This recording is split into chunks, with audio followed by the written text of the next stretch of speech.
Well, speaking of phones, the main character, her name's Frances. She's pickpocketed at the very start, and essentially she doesn't have a phone, so she kind of is on her own, and she likes not having it. She's in this village on the West Coast and kind of allows herself to see how it feels to be reborn in a way, kind of without the phone's connection to back in the United States, and then the daily check-ins. And so she kind of starts speaking to the pickpocket because she doesn't know anybody. So she'll experience these different moments, and she'll kind of talk psychologically to the person that pickpocketed her, like, oh, well, because of this, I ended up here. And because you took my phone, I couldn't do this. And as a result, she ends up meeting a man, and they have a pretty interesting sort of love affair that is partially due to the fact that she had been robbed. So she has this ongoing conversation with the pickpocket, and that's where the title came from. Everybody, welcome back to Living the Next Chapter, author podcast. We get to meet great authors from around the world, and it's amazing when I get people on my screen. I learn so much, and the connections you make through podcasting is just outstanding. Allison's here on the show today. We'll be talking about her books, her journey. There's so much to talk about. She's got a very interesting past, and a lot that we can learn from. As authors and readers, you're going to love this author today, everybody. Welcome to the show, Allison. Nice to have you here on the podcast. It's great to have you here.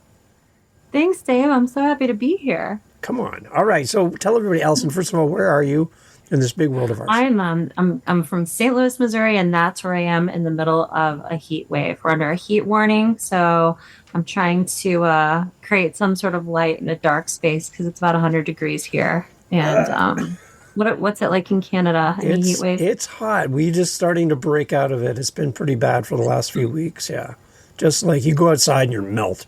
You're like, yeah. Oh. And this is Canada. I feel bad for the people. I wonder how it is in like the southern states. I always read that Phoenix is this plus 20. So we could have it worse, right? It could be hotter. I went to Phoenix in August from Canada, air-conditioned plane, air-conditioned airport. And as soon as I opened those doors out into Phoenix for the first time ever, I've never been there before, went in August for a work trip. And I swear all the locals sit by the door just to watch people melt. Because when that door opened, I was like, oh, this heat. Yeah, that makes sense. Good people watching. Yeah, like, watch this guy. Yeah. Oh, yeah, it was crazy. Anyways, yeah, I'm looking forward to fall. I'm a fall guy. I like cooler temperatures and all that fun stuff. It's good. Totally agree. Let's talk about your journey as an author, Allison. Where did all this start for you to get to this point where you are as a writer and as an author? Like, what was your inspiration? How did you get started? Well, I think with writing, it's so personal. And my college work was in reading other people's writing, right? All of my school, undergrad, graduate was just literature. So never really, just something I played with, never really took any MFA courses or creative writing courses. And I think I just sort of started playing with it in my 20s and started getting serious in my 30s. So I'm 50 soon. And I really think it was something I just had to grow into. You see a lot of those cool memes on Instagram of older creators, and they're like, it's never too late. And I'm like, I think maybe the older we get, the more we get our confidence and the more we get our thoughts cooking. So I think maybe I just had to live through a lot of stuff. And then I'm like, okay, time to write it down. Yeah. So I guess like late 30s, that was about 10 years ago that I started getting serious about poetry, and then started playing with fiction in my 40s. What do you love about poetry? I love the brevity of it, and I love the way that you don't need to, like with a novel, you have a responsibility to take a story to its end. But I think poetry can safely end with a question or have an absence of certainty or conclusion. And as a result, I think there's less pressure. But I have read other authors have said that there's more pressure because of the brevity. But I think that's probably pretty personal. I think maybe that depends on the person, either reading or writing it. Do you think writing poetry helps you to write better as a novelist? Oh, God, that's a great question. I think it's our responsibility to kind of learn from poetry, which is in our song lyrics. It's everywhere, right? Yeah. Because maybe if you string poems together, they could make great fiction. Like you could look at some of those novels in verse, which a lot of YA authors especially do a great job of just having these wonderful, it's like album after album with thematic continuity. Hmm. And we are held to, we have a higher responsibility because of the demands of poetry. Maybe so. Yeah, you have that brevity, right? And you have to get across what your story, your message in a shorter context. When you have 30,000 words, you can just kind of go on and on and on. But when you do poetry, Right. you really got to be more succinct, right? Definitely. Oh yeah. Every pause counts. Like every space counts. I think John Donne really gets into that. Like your punctuation counts, and it can totally change the meaning of the sentence. So you got to be more careful, more economical. There you go. And I guess that can translate into your writing as a novelist then, because now you're thinking more of a poetry slant as far as being concise and to the point and sharing your message in a way that cuts and gets right in. And then, you don't have to be too wordy. You can kind of do it in smaller chunks, right? My editor at JackLeg, his name's Eric Noonan. He really helped with that because the manuscript was substantially longer before I started working on edits with him. And I think sometimes with novels, we think we can just go on and on, but really the novelist should be tightening. And even if you think about like art done, like the Impressionists, the way in which an image is done just with enough line, just like your image in a novel is done just with enough words. So you're not bombarding the reader and taking the experience away from them. Like really, the reader should be able to see themselves in it. Just like when we look at the art, we can be like, oh, I can understand what the purpose is, ideally. We don't want to you don't want to bang the reader over the head with it. Like leave some space for them to become part of the scene. I think that's what I learned from editing. What I learned from my editor is don't overdo it. Don't overcook it. What about the opposite then? Novels versus poetry. Is there more freedom writing a novel where you get to kind of meander and chase the story and you're not so tied to how many words and how many stanzas and like, is there more freedom there? I wonder if that depends on like the author. This is my first novel, so Hey Yeah. Pickpocket's first time playing with it. I've always been in the poetry short story world, mostly poetry. So I think I'd have to ask an experienced novelist. I think I don't know. I think that to me might depend, maybe even on the subject. Like sometimes I'll look at collections of poetry that are thematically I don't know, like something Louise Interesting. Glück on, which is like had a relationship. Every poem in the piece has a relationship. Like maybe that's more high pressure for them. So maybe it depends on the subject matter. Okay. What's an enjoyable read for you? Take work away, take away learning about writing from other authors, just pure joy for you on a cooler day. You can go outside and be nice and cool in the evening and just grab something that's just pure enjoyment for you. What do you like to read? My colleagues and I at work were just talking about this from a film perspective, and we're at lunch. Students are back, and we're all kind of talking through how to unwind after, because I teach high school, how to unwind after a long day, and everybody had a go-to film. And that is like we've all seen it 100,000 times. We put it on while we're, folding laundry, or we just want to rewatch it. And I felt so my go-to film would be like the extended Lord of the Rings movies. Like I just Oh, absolutely love those. We all invested in those when they came out. Not the Hobbits. It's like a very different film experience with the three Lord of the Rings films. But I think I'm gonna out myself as being kind of creepy here. I have to say, like a Stephen King, one of his really scarier books. Because the first time you read one of his scarier books, you're like, oh my God, there's nothing more terrifying.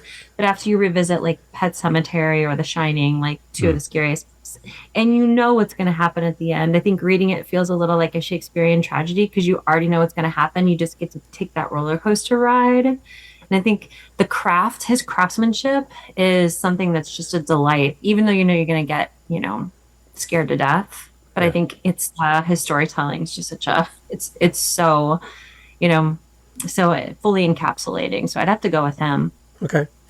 Are you disappointed when a movie does not live up to the version of the book? That adaptation just doesn't translate onto the screen, and you're like, I didn't get that from the book when I read the book, and I see the movie, and I'm like, I don't know, that's that's not how I envision this story to go. Does that ever happen for you, where that disconnection happens between novel and big screen? Does it for you too? Yeah, I think like all sometime. of us. Mm-hmm. Right? But there's also the inverse. Like sometimes a movie is so well done, and then you read the book, you're like, oh, okay, they improved on that. Like Jaws. Like Jaws is a good book, but that movie, Yeah. you can't. I mean, I don't know. That movie is just so fantastic. So Right. sometimes they can go the other way too, I think. Yeah. I think part of it is you're being led visually in a movie, where in reading you have the freedom to kind of go where you want to go as a reader. You have parameters from the author, but they're not like showing you what you're supposed to see. You're kind of imagining in your own mind, right? And I'm thinking of that scene in Jaws, which you don't think that you could take this horrible, like shark and create the shark's environment and make it beautiful. But there's this scene when Quint's on the end of his boat and like the sun's changing and it's painter's hour. And like, Spielberg just like focuses in on that. I'm like, wow, this is like top 3 most beautiful moments in modern cinema. And it's Jaws. Like there's all these opportunities in the middle of conflict for all these beautiful things to happen. Beauty in the midst of terror, right? There you go. That's pretty human. Come on, right? Yeah, I love when an author can do that in a book for me as a reader, where I just feel like I'm there in the moment, like as they describe the scene and what's happening in the moment, you just feel like you're right there. I love when people bring us in as readers. I know, isn't that great when you're in it, you like disappear and you're like, where did the last 15 minutes go? There's a lot of great authors. I think that happens to me professionally. Sometimes I'll find an academic piece. Alexander Hemon, who is, I think he's a staff writer at the New Yorker, but he's based in Chicago, writes a lot of nonfiction. And he's probably the best postmodernist example of doing that. And there's not a lot of flourish when he does it. Like he's very to the point, very data driven. But it's so all encompassing. Every time I read whatever he writes, I'm like, I forgot where I am. And that is masterful craft, I think. Masterful. You said you're a teacher. Are you seeing any hunger from your students around reading, understanding, and diving into books? Is it still something of interest for your students, or are you seeing a change? Yeah. Oh, absolutely. I mean, the means of accessing print sources, print medium, like to quote Egon Spengler from Ghostbusters, like print is dead, like kinda. Like they might read on their phone, which actually in the state of Missouri, we have a cell phone ban next year, which everyone's excited about, but they'll read on their Chromebook or they read a ton of physical books. So the kids are, despite what everybody says, they're fine. They're doing great. They're doing okay. But I am excited about that cell phone ban. Really? Yeah, that's interesting. Yeah, we don't have that up here. So yeah, that's coming into effect soon then. Yeah, Mondays kids are back Friday, but classes resume in full on Monday. So I'll let you know how it goes. But all signs point to awesome. It will be going awesome. Yeah. They're like talking, like on Friday, like everybody was talking and sitting together at lunch and not checking devices. So a couple of states outside of Missouri, I think, began that process. And I'm really feel very lucky that our district and our state kind of, is following along in step because it can only improve things, I think. Yeah, I saw something online today, something about we were truly free when our phones were attached to the wall or something. And I'm like, oh. Remember when we could I wonder how kiddos today, well, I say kiddos, like people younger than 30, but we used to drag the landline around the corner so our parents couldn't hear. And the coil would get all stretched out. You could play with it in your finger and hope your brothers didn't hear. It was so fun. Yeah. And you could take people out with that phone cord stretch across the room. People go walking through. Wait. Yeah. I remember that. Yeah. Mm-hmm. There you go. Good days. That's right. Yeah. And everyone listening, it has no idea. Phones used to be attached to the wall, everybody, and we have to dial, and it should be a round dial. And if you messed up, you're like, oh gosh, you have to start all over again. So that's fun. And then when you called your friend or your boyfriend, their parent would answer, and you'd have to ask to speak to them. Oh, how awkward is that? Right. Mm-hmm. And then have to have one of those conversations like, hi, Mr. Gibbs. Hi. Oh, Can gosh. I talk to Petey? It's so weird. Welcome everybody to the Retro Phone Podcast, where we're talking about phones. I love it. This is really good. I love it. No, this is really good. I'm kind of missing those days, to be quite honest. Yeah. So you love poetry, you love writing. Where does the idea of writing Hey Pickpocket come from for you? Like, that's a totally different thing for you. Where did that idea come from? Well, thanks for that question, because I don't know if it's ever been like directly asked. Like sometimes novelists will just produce this piece and it's like you work at writing, you work very hard at it, and you hope there's a piece that a publisher likes. But parts of Hey Pickpocket were actually true, and the part that the novel sort of grew out of came from when I was living in Ireland in 1996. I went to school there for a while, kind of finished my undergraduate year there. And I spent some time on the West Coast. I was in school in a small town on the East Coast called Maynooth, but just kind of traveling around the country. And I went to the north of the Republic to a town called Sligo. It's like a surfing village and a lot of mussels, not as touristy as like Dublin. But I was studying Yeats that semester. He's like, kind of wonderful 19th century Irish poet. And his graveyard was in Sligo. And so I just kind of wanted to go to the graveyard and bop around the town and look at the things that he looked at when he was living there. And so the way to get to Drumcliff, which is this graveyard, and I know this sounds really creepy, but a lot of people visit Yeats's grave. It's like going to see Jim Morrison's grave or something, right? So the way you get there is you take a train to Sligo, and then you have to buy a bus ticket, which is a round trip ticket to Drumcliff, because it is a sort of a tourist destination. So I buy this ticket and I get on this bus, and it's pretty rural at this point. This is like, the mid 1990s. And so the only spot on this bus was like in the back. And so I get on the back, and there's this boy, and he's sitting on the bus and he's holding a chicken, like a chicken. I'm like, okay, like this is stuff you'll see in Ireland. This is like Ireland pre-Intel, right? Before it is became part of the information technology moment. And so, we take our 30-minute drive to Drumcliff, and I say bye to the boy and his chicken. Nobody cared about the chicken, by the way. No one said anything. I'm getting off the bus, and there's this bus driver, and he's holding the wheel, but under the wheel is like an open magazine or a paper or something. Like the guy was reading the paper as he was driving us through this highway. And I'm like, what is this? He's like, how much time do you want? I'll come back. And I'm like, okay, like an hour would be great. And that'll be enough time to kind of take some pictures. And drops me off. It's the middle of nowhere, but it's a cool graveyard. I find Yeats's grave. I take some photographs of some sheep, get to take a look around, go back to the road. An hour has passed. I'm waiting. He doesn't come. Wait another 30 minutes, take another lap around the graveyard. I'm waiting. Doesn't come. So guess who never shows? The bus driver and his newspaper. And I'm like an hour outside of the train station. And so I'm like, I'm going to die. I'm going to die here in a graveyard in a remote place far from everyone I know. So I got very scared because the sun was setting. It was raining. Of course, there's no phones because the phone's on the wall at home, right? So I start walking along the highway, and it's torrential. And I'm like, I've got to do something because I don't want to spend the night in the middle of nowhere. So in the United States, like, as a teacher and as a mom, I would absolutely never recommend hitchhiking, but it was what I resorted to in Sligo. I put my thumb out, and literally the first car that came by stopped.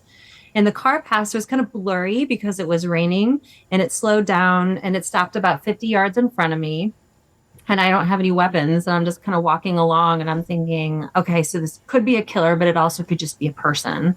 And so I'm passing the back of this truck, and there are slats, and I see what appears to be like human bodies in the back of this truck. And I'm like, oh my God, he's got humans. He's going to harvest their organs and sell them.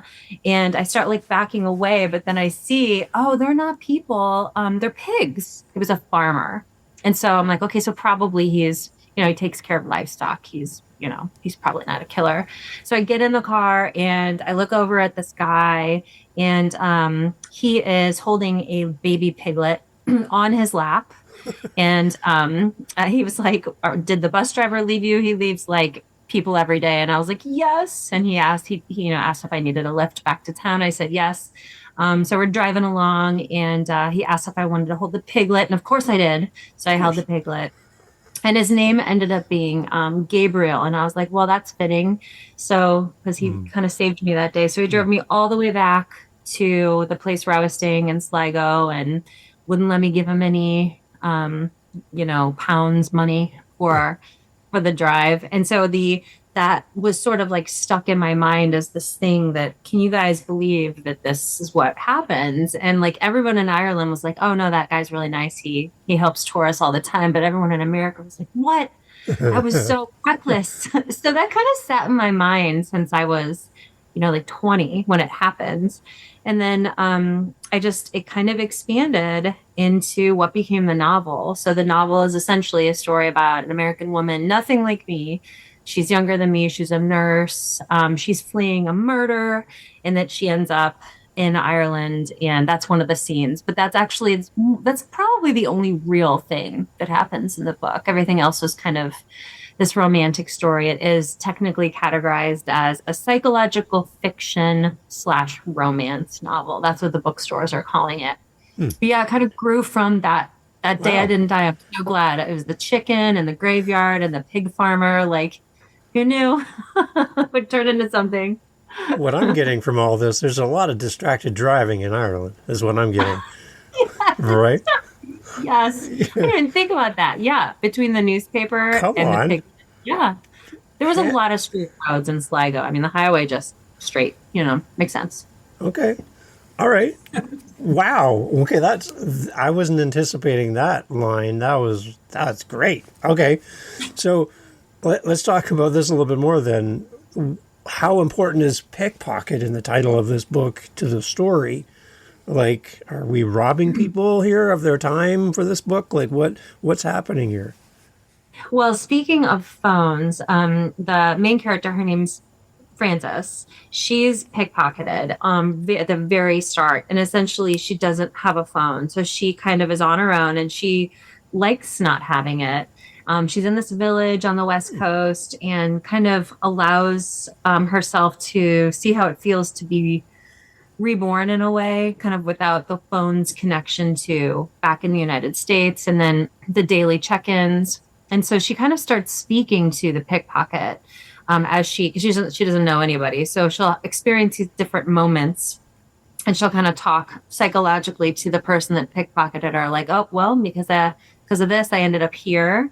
And because you took my phone, I couldn't do this. And as a result, she ends up meeting a man, and they have a pretty interesting sort of love affair that is partially due to the fact that she had been robbed. So she has this ongoing conversation with the pickpocket, and that's where the title came from. Okay. Oh, I like that. What a tie-in. Like, I didn't even realize when we started talking about the phone thing, how that even kind of plays in. That's really interesting. Wow, this is like unveiling in front of me. I like this a lot. Have you ever been pickpocketed? So I haven't, but I have a poem that was picked up a couple years ago, and it's called Dublin, and it's from another instance in that trip. My roommate and she was from New York City, and I think just knew how to deal with people.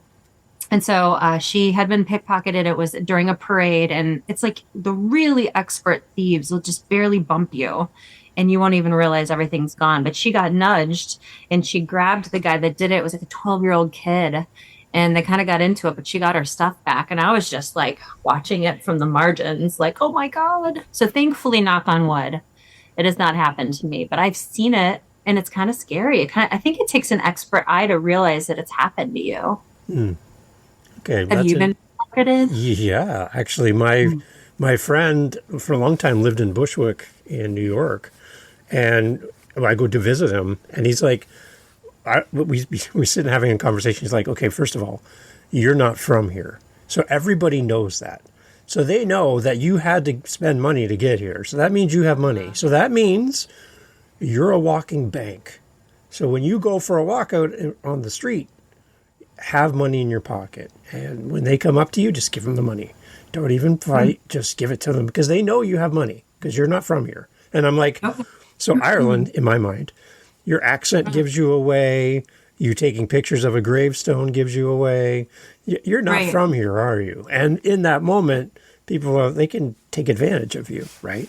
So in my mind, when I'm reading the title of your book and reading through your book, I'm like, oh, that's how I felt in Bushwick as a foreigner standing out. Even though I thought I was blending in, you're not blending in. I'm saying hi to everybody like I'm a Canadian in New York. They're like, that's not what we do here, and you're obviously not from here.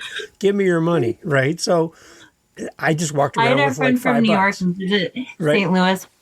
And if you're walking around Missouri, and you're walking your dog and your dog sneezes, like Midwesterners are like probably like Canadians, bless you. And so, you nod at people. And the New York pal was like, did you know that person? And like, no, we just kind of say hi to each other, I guess. Yeah, I guess you don't do that in Bushwick. No, I don't know. You look somebody straight on in the eyes, and they're like, "What are you looking at?" And I'm like, "Oh, I'm sorry. Like, I'm so hi everybody." I'm very Canadian, and it stands out. So yeah, that's what I thought when I was reading behind the scenes of your book, is just how uncomfortable it feels to be somewhere where you don't belong, and you feel stranded. That's what I was picking up from reading through the book and understanding what you'd written. That's how I felt there. And I'm like, that's interesting. Yeah. I think we've all felt that somewhere where you didn't feel like you belonged, right? Mm-hmm. Even with people we know sometimes, even in, like it can be internal too. It doesn't have to be a place. And I think that's part of what the main character is going through.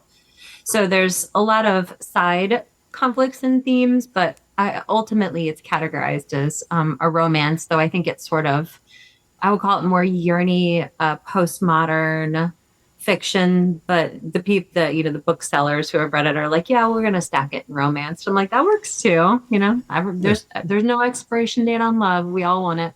So it works. Mm-hmm. Do you as an author have a say where they place you like that? Or are you at their whatever they decide that's where you're going to end up? That's a good question. I think there's those taglines that, you have to categorize it like as fiction, nonfiction, romance, thriller. You would help them with that, but how on a shelf, I don't know. I think the dominant impression would have to be probably the bookseller or the buyer's decision. Okay. That's a good question. Yeah. The other thing I'm fascinated about is when the publisher talks to you as an author and says, what are your comps? And I'm like, I didn't understand that at first, but having this podcast, I'm starting to learn. It's kind of like for me, I like music. And if I'm explaining a new band to you, I'm like, well, it's a mixture of this and this. And it's like, that's kind of the music. That's kind of, if you like this and you like this, you're probably going to like that. And so for your book, that's kind of your comp. So where do you think your book sits? What other books are sitting beside your book on the shelf? Oh, this book, the publishing process for this book has been a really interesting one because it was a book that I wrote 4 years ago, and then it was accepted for publication 3 years ago, and now it's out. Pre-order link is live, and that's really exciting, but it's a long process. And that was new for me because in the poetry world, it's like a 9-month turnaround, but fiction is longer and it takes longer. The comps that I used when I submitted this to the press that I worked with and who picked it up, and they've been wonderful, JackLeg Press, they're out of DC. I don't remember what I wrote. However, the second book I wrote, it was just picked up by April Gloaming, and it's out in March.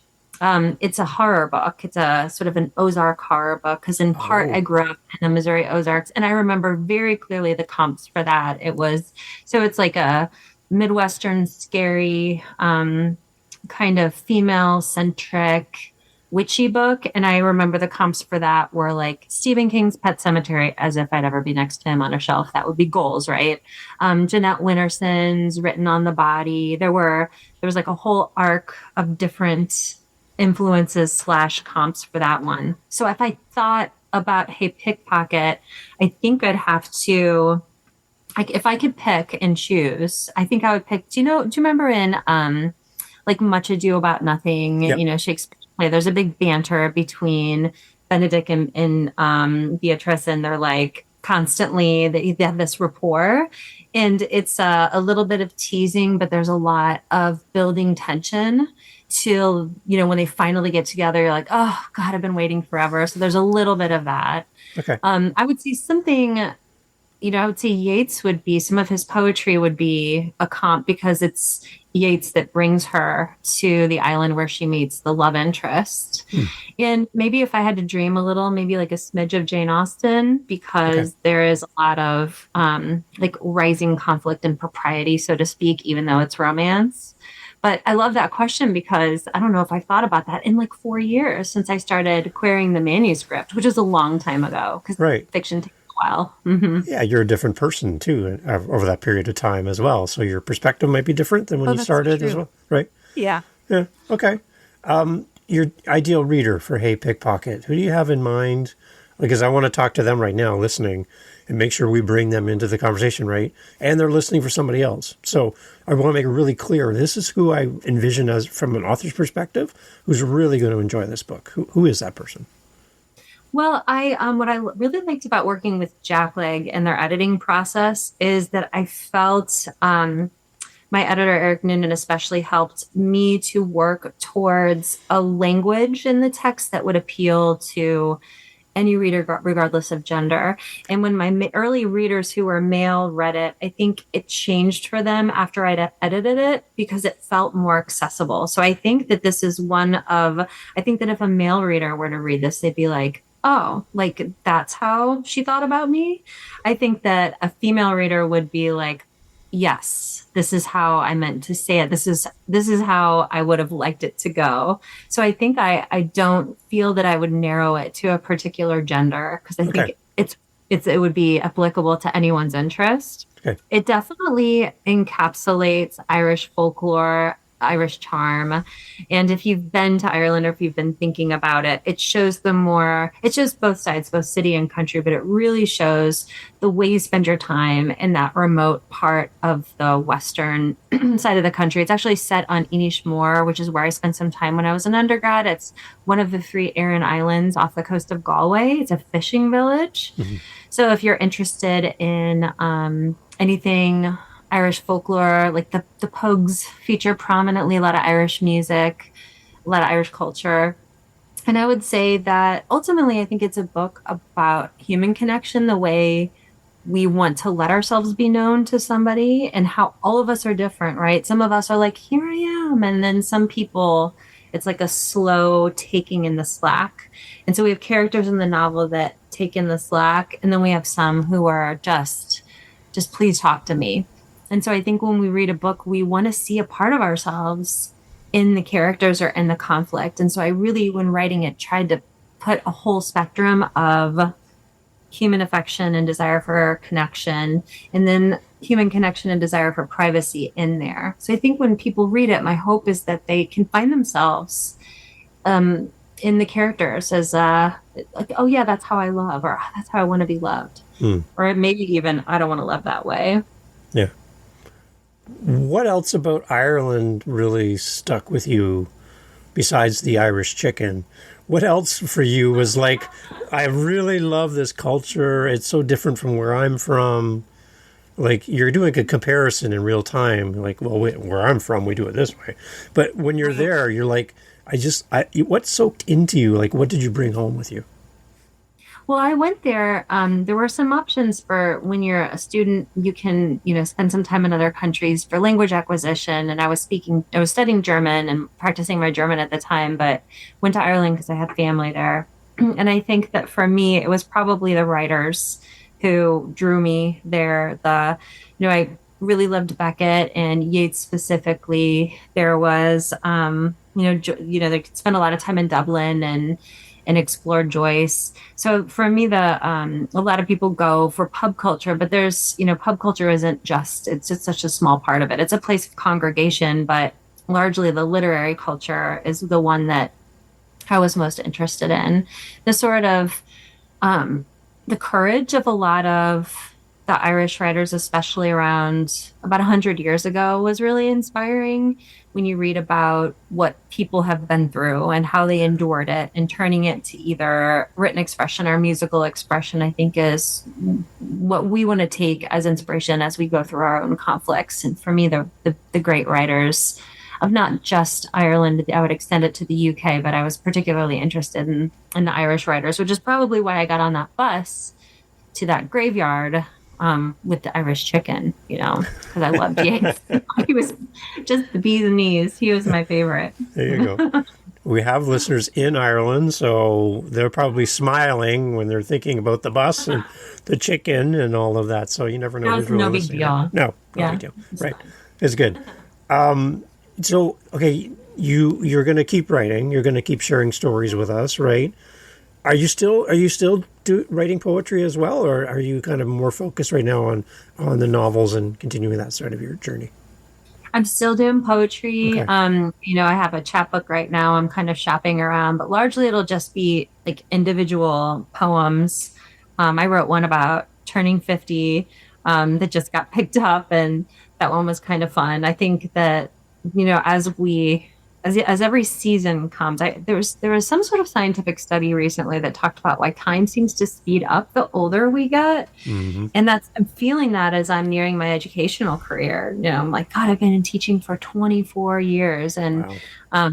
I want to keep going, right? Because work keeps us live, I guess. Yeah. But every time, like maybe after a long school day or in the summer break, sometimes I'll just like come up, take a look around, and try to get a poem out.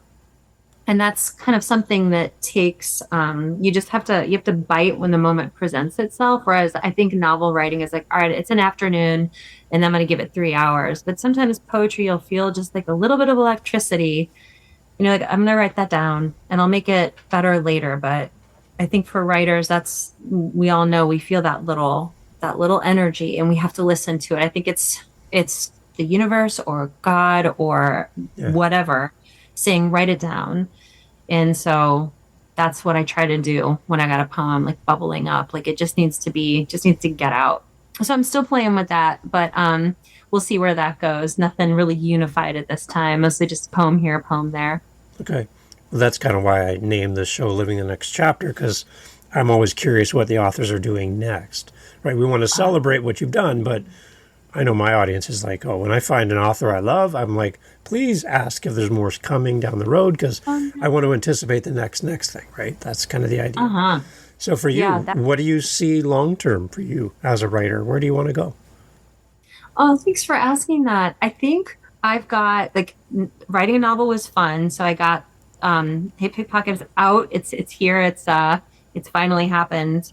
And then I was lucky enough to find a publisher for J-Road, which is my next novel. That one will be out in March, but totally different genre. Like there's definitely romantic elements in it, but largely it's a scary book. So I'm playing with that. I think genre jumping is fun. I think nice. Sometimes like you'll see that with musicians, right? Like they'll try something new.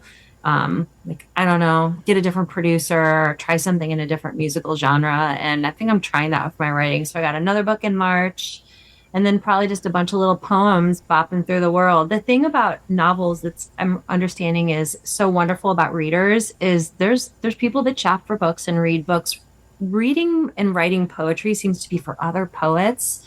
So I would love to recruit a whole bunch of those super smart novel readers to come into our poetry world and put their wonderful novel reading eyes on the poems and see what they think. Because I think to expand poetry readership would be just the dream, right? To just like have it be more than the same cluster in the big pond that we're in. But right. You could get those awesome novel readers to read the poetry books. I'd love it. Yeah.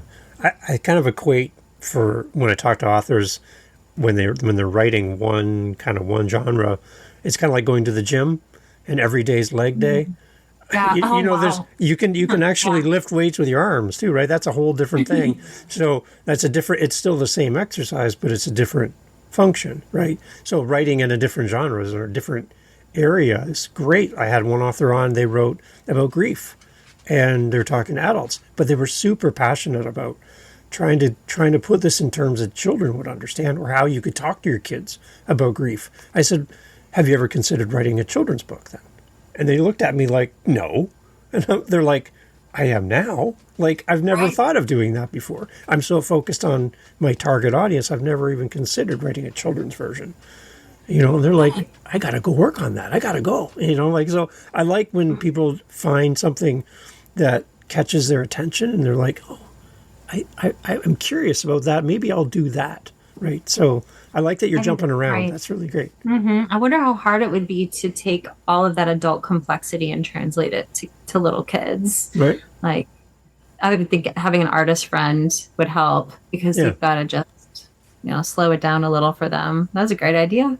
And you're writing in pictures too. There's illustrations that go with it where you're not doing that for adults as much. So the pictures are just as important as the words on the page, right? So I've seen a graphic novel revolution with that recently. Some of the great novels have been, composed using pictorial representation, and it's a delight. It's just great. It's a great way, another medium to ingest great things. I love it. Is Hey Pickpocket going to turn into an audiobook? An audiobook. Yeah. I was thinking novel. I was like, oh my God. Wait, what? That would be fun. I just listened to, some of those audiobook actors or voice, I guess what they're technical, professional like voice actors. Yeah. They're wonderful. And I think like, well, what happens if they need to cough? Is there like a pause? Or do they just go for long stretches? Like that has to be hard. Right. Very hard. It's very enjoyable because you can take the book with you and you can listen when you're riding beside a chicken on a bus. You can be listening to an audiobook, right? It comes in handy, right? So it travels well. I love audiobooks, and I love an audiobook read by the author because you know what's coming around the corner next. And somebody reading it as an actor, they're not as invested in the story as you are. So I just love when an author reads me from their book. Because there's passion behind the words because you wrote the words, right? They came from you. Do you have any you'd recommend? Do you ever recommend to your readers? Because you have a huge bookshelf behind you. Yeah, I do. I have a ton. Yeah, there's so many. Like right now I'm listening to, there's a book, it's from a gentleman named Kelly Farley, and he wrote a book talking about grief for dads. And he read, it's not his voice reading it, which I wish it was, but just the audio version of it. The one thing about that is audiobooks are very private in a situation like that, where nobody knows what you're listening to, right? You could be listening to Ariana Grande, or you can be listening to a story that helps dads that are grieving. And because I've been helping some dads through my other podcast. And I'm like, you got to listen to this book. And it's the opportunity to rewind it. You're taking it in. And what I love to do is listen to an audiobook when I have the book in front of me. Because then I'm getting it more senses than one at the same time, right? I'm seeing the words and you're reading it to me as well. So I can follow along with the book. I just find I get a better connection with the book. And my mind starts to wander as I read sometimes. And I got to bring myself back to the book. And this audio version just kind of keeps me, engaged in what's happening in real time. So, but anytime I can listen to the author read, I think it's really special. And I also love when the author goes, well, hey, there's an update from when I wrote the book. Just this is new, or this is what I'm seeing now, or this is an update. Now back to the story. I'm like, oh, I like that. Like that's a little bonus, right? For us as listeners, for our favorite author. So I'm always a big fan of that. So. Yeah. Yeah, I like them too. They're good for the drive to work and back. Yeah, because reading a book, unless you're driving a bus and reading, again, that's an option as well. That's always an option, apparently, right? But not recommended for you driving right now. You should probably just be listening, right? Okay. Exactly. Excellent. So distracted driving is big in Ireland. Watch out for the chickens. Just with that one driver. Just one driver.